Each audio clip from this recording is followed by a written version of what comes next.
Gift of the Givers. Let's speak now to the organization's founder, Dr. Imtiaz Sooliman. Dr. Sooliman, thank you so much for your time. Great to have you on the program. You were on the ground and you've described the floods in KwaZulu-Natal as the worst natural disaster you've witnessed in your lifetime in South Africa. Share these reflections with us.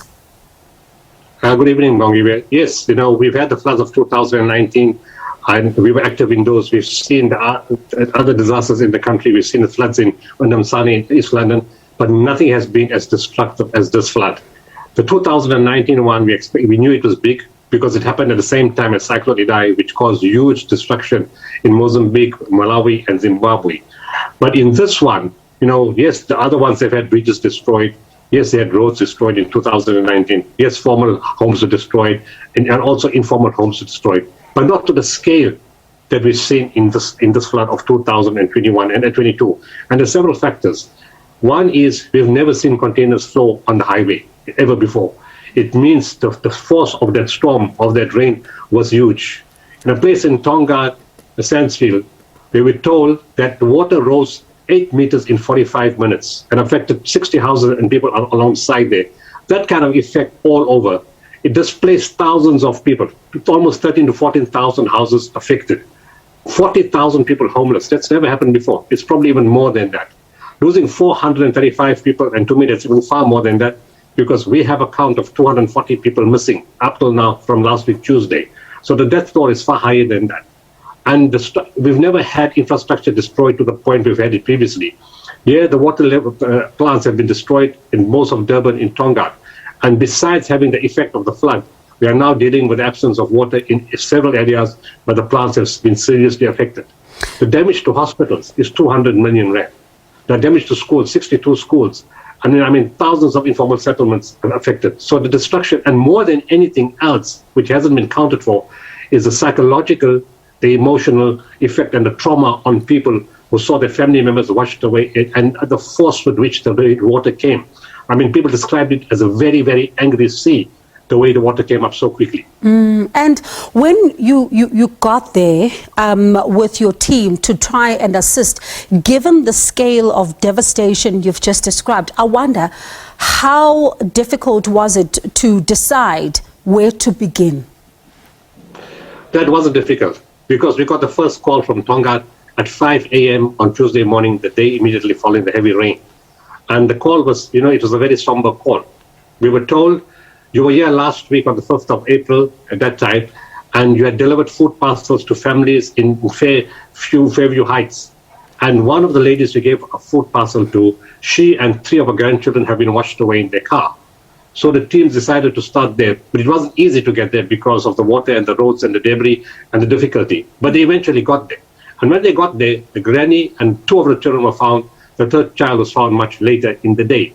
And the same people we assisted the week earlier, they were traumatized. The water in their low-cost apartments had already gone 1 meter up, the night before, and they all had to be moved. And these are feeble people, old people, pensioners who need support. And from there, then the difficulty came. We went back to Durban and tried to get to Isipingo. Durban to Isipingo is 15 minutes. It took 2.5 hours, and they couldn't find a road to get to Isipingo, and they gave it up and went to the north in Umhloti, where people were cut off from water, and bottled water was distributed.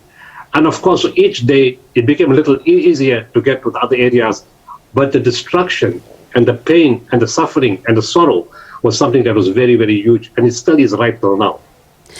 Families are still looking for their loved ones. The Mdlalose family, for example, buried some of their loved ones, but they're still waiting for word on a lot more. And you say that there's about 200 odd people that you are counting who are still missing. Describe to us the desperation that you found on the ground as far as the families who are looking for answers or even word on their relatives was concerned.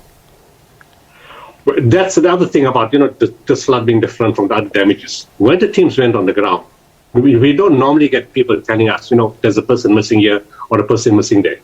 But that messaging was so prevalent in every area that we went. And we've covered a lot of areas inside KZN, in many, many areas. And everywhere they went, they would say, my child is missing. 10 of my family members have been washed away. We found 4. We can't find the other 6. We have to bury the people. We have to get the bodies. We have to give them a dignified death. We have to have a funeral. Somebody would say, here in Reservoir Hills, there's a child buried here, the mud is too big, we're digging using our own hands. And that was common, where people were using their own hands, their bare hands to dig the ground. And the amazing thing was the communities got together, whatever they had, to try to dig, because there's two ways people disappeared. Either they were buried under a mountain of mud, or they were washed away. But the real one, the one point that made us decide to bring in search and recovery teams was in Umzingati River in Inanda. When my teams went there, they saw women sitting on the edge of the river. And he asked them, "What are you doing there? It's too dangerous." They said, "We're hoping that the bodies of our loved ones will slow down so we can catch them and bury them." And that's the kind of sentiment we've been getting all over. There were lots of people passed on in Inanda, Molweni, Dassan Hook, and other parts, but those were the highest amount of people disappearing. And then when schools were about to start, we created a missing persons line. Nobody else created that. We had our own missing persons line. And as the figures were coming in, and as schools were about to open after the Easter weekend, few children phoned in on that line and sent messages.